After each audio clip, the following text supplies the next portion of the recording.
All right. Hey guys, I'm back with another video. I want to thank you for watching my introductory video. Get to know a little bit about me. Like I said, I like to go by the nickname Mustang Mark. You call me Marcus Mark, whatever. But I like the ring Mustang Mark. Mustang Mark is cool to me. So. Got to put the degree away. Let me go get it out of the way. Right there. All right. So you see my Ferrari Enzos right here. My Ferrari Enzo, Yellow John. They expensive right now. If I ever become rich, I don't care how much it is, I'm gonna get this. And the reason why I would get one, because my cousin, he pretty much said he was gonna get a Ferrari Enzo one day. Cousin did put himself in a position that in some years he would have been able to probably afford it. Got the 383 Barracuda right here for y'all old school muscle car guys. But today this video I'm bringing to you is pretty much this topic. Can I bleed my brakes with the vehicle on or off? So, do you want the answer right now? Or do you want the answer right later?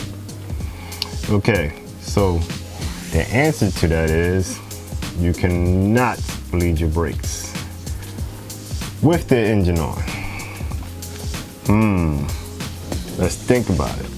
So, why would you bleed your brakes with the engine on? To me, it wouldn't make sense because there's a thing called a vacuum brake booster, vacuum servo. I can't even get a tongue tied. The vacuum servo. There we go. It's that deep voice. It's hard to get things out with the D. The vacuum servo. So the vacuum servo brake booster, guess what, has vacuum on it. So when you ever try the servo, so if you are pretty much driving a car and you apply the brake, what the brake booster is in the vacuum, however, the design to it is so you don't have to Flintstone the goddamn brake pedal to get your car to stop.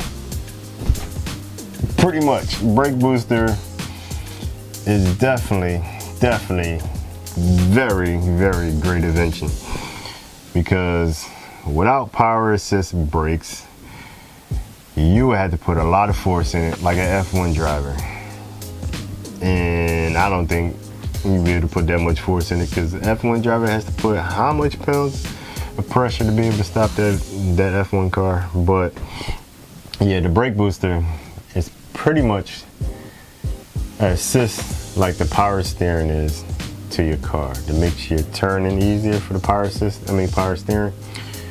The brake booster applies vacuum to the brake servo. The brake servo, now I can say it better. The brake servo helps amplify your brake force, which means gives you assist to apply the brake so you don't have to press it so hard.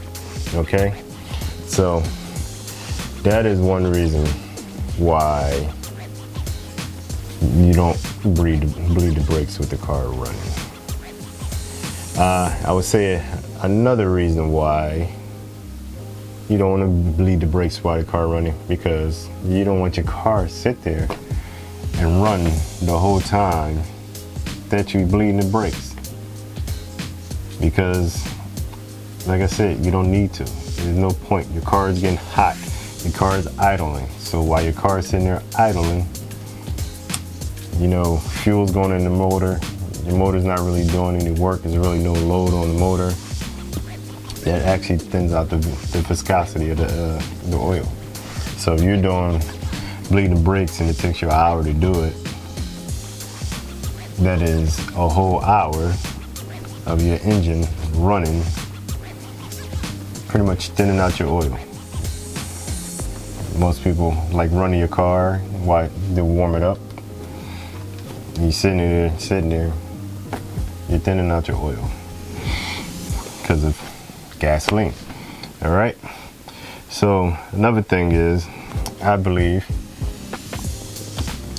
the reason why it ventilates out through the spout on top is there is a point that has a little ventilation tube on it. So that's how you bleed your brakes with one person. You apply whatever procedure to the brakes all the way down, squeeze it out, bring it up. That's how I do it. Apply your brake down. I normally try to pump about 10 times each side. So to try to, pretty sure, make sure the air is out. So I don't really do a minimum of 10 pumps at a brake pedal per side. But how do you do it? My procedure, and it should be normal procedure, is farthest back away from the master cylinder. So the master cylinder to the right rear wheel, then I go over to the left rear wheel, right front, left front. So I end up at the master cylinder for my last step of the brake bleeding procedure. So you have your answer. Can you bleed the brakes with the car on, or can you bleed it with the car off? And the proper way to do it is bleeding it with the car off. Don't do it no other way. Because one, you will vacuum on the brake booster and on that pedal. Once you pump that pedal, it's just gonna get hard as a rock and you won't be able to push it down. Simple as that. So you don't need vacuum on. You don't need to turn the engine on and have the vacuum, because you won't be able to depress the brake. So simple as that. So no, the answer is no car on to vacuum. To bleed the brakes. All right.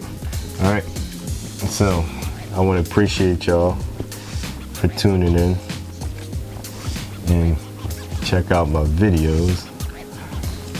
There's more to come. Make sure y'all subscribe, hit that like button, hit that notification bell, and give it a thumbs up. All right. Thanks for watching Auto Simple DIY. And like I said, there's more to come. Like I said, I appreciate y'all. And I'm out of here. Bang. Should I go this way? I think I should I get out the picture? I'm ready. I got stuff right here that I need to move. All right, what's good? See my shot? I wish my shot was like this. Actually, it was. The back wall. Yeah, that actually kind of looked like how my shot was. Got that brake lathe over there. We learned that in school, the brake lathe, shaving the brakes down. Nobody does that. You can just buy new rotors and get it done and over with. All right, out of here.